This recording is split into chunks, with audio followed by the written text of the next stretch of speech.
Now, the emotional projector, and there's four different types of emotional projector when you go beneath the surface here. And this is what I find fascinating to go into in these workshops and in one-on-one readings with people.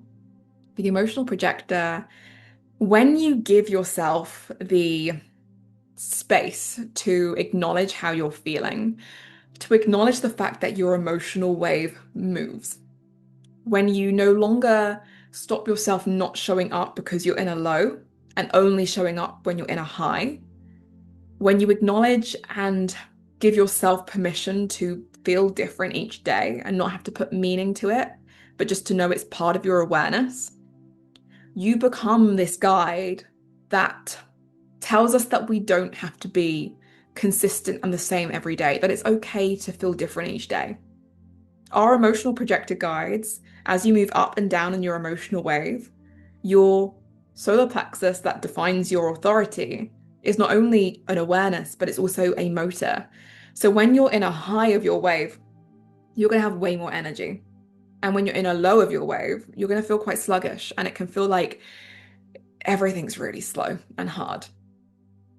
Now, when you get into the work life, for example, and you might have an invitation to be a CEO or to be in HR or to run your own business or whatever it's going to be, just you and a normal person in a normal life, going to the coffee shop, doesn't matter. When you acknowledge that, well, when you don't acknowledge that for yourself, let's start there, you start trying to be the same every day. You start kicking yourself for feeling down. You start forcing yourself to show up the same every single day and push past your low energy, you know? But when you start acknowledging this, that is where projector, emotional projector guides are really here to help us navigate the complexity of life.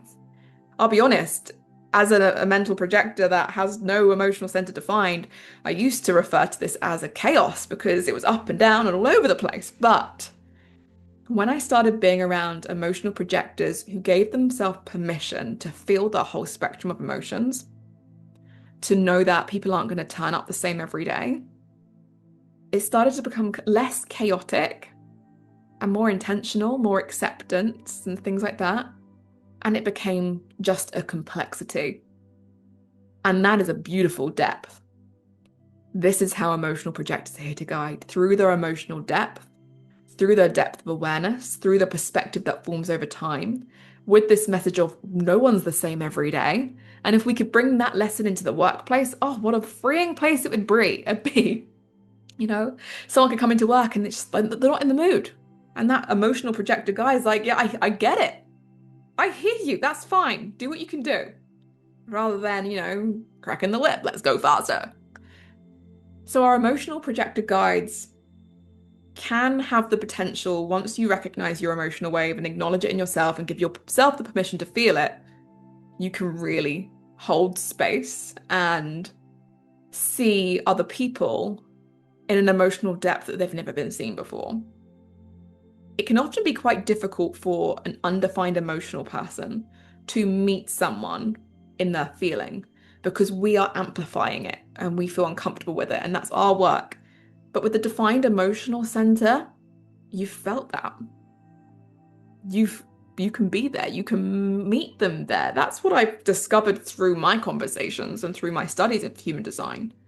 So emotional projectors can be very intuitive guides with feelings, holding space and not feeling too overwhelmed by other people's feelings. And this is general, I'm sitting here and anyone could be listening to this right now. I would need to see your full chart and have a conversation with you about everything, but this is what I'm finding out.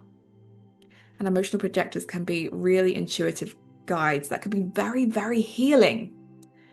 When I sit in a room of emotional projectors, that is the vibe I get. I get a healing vibe. I get a slower vibe. A vibe of I don't need to know right now and I can just slow down with my awareness because there's more complexity to this. And we need to give ourselves more permission to feel the whole spectrum of things.